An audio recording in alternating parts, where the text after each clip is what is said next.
Grandfather Finnegan in Scranton used to say, Joe, you're labeled from belt buckle to shoe sole, man. I go anywhere with these guys. These are the guys that brung me to the dance, as they say.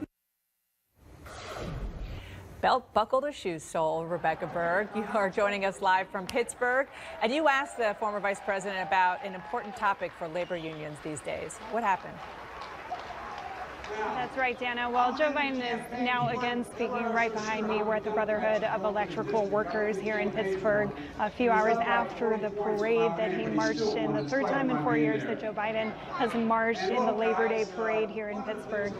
But we asked him about NAFTA and about the president's trade policy. Obviously, this was such a crucial issue in the 2016 election, and Joe Biden has been one of the loudest Democratic voices saying his party needs to better engage on these types of issues with voters. Take a listen to what he had to say.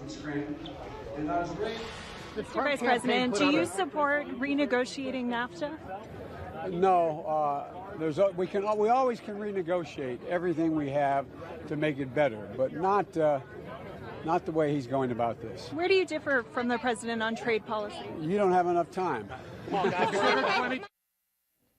So not drawing a firm stance on trade, Dana, but certainly drawing a contrast with the president on trade. Now, one of the other questions Joe Biden was getting along the parade route today is what is going to happen in 2020? Are you going to run? Lots of workers and supporters urging him to run against President Trump in 2020. He was non-committal, of course, but he did say if he runs for president, he will be here in Pennsylvania a lot. Dana? You can bet.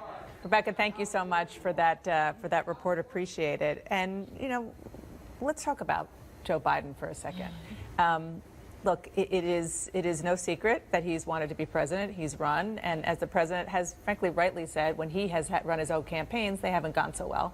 But since then, he was vice president for 8 years and established a different kind of relationship with Democratic voters. Yeah, that's right. And the question is, does he pull the trigger? You talk to Democrats.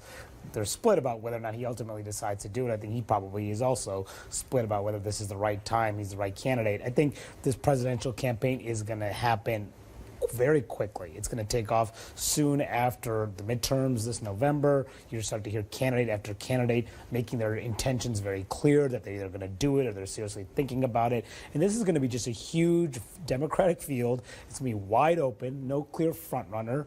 Biden may be considered the most well-known name, but he may not end up being the nominee if he were to choose to run, because this is such an unwieldy, unpredictable field. And the base wants someone who's going to go toe-to-toe against this president, resist him at all costs.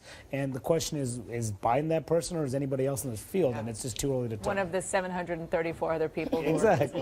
You have to think, though, a little bit after this last week where he gave that very emotional and forceful tribute to John McCain, that people may have looked at that, Democrats, and said, hey,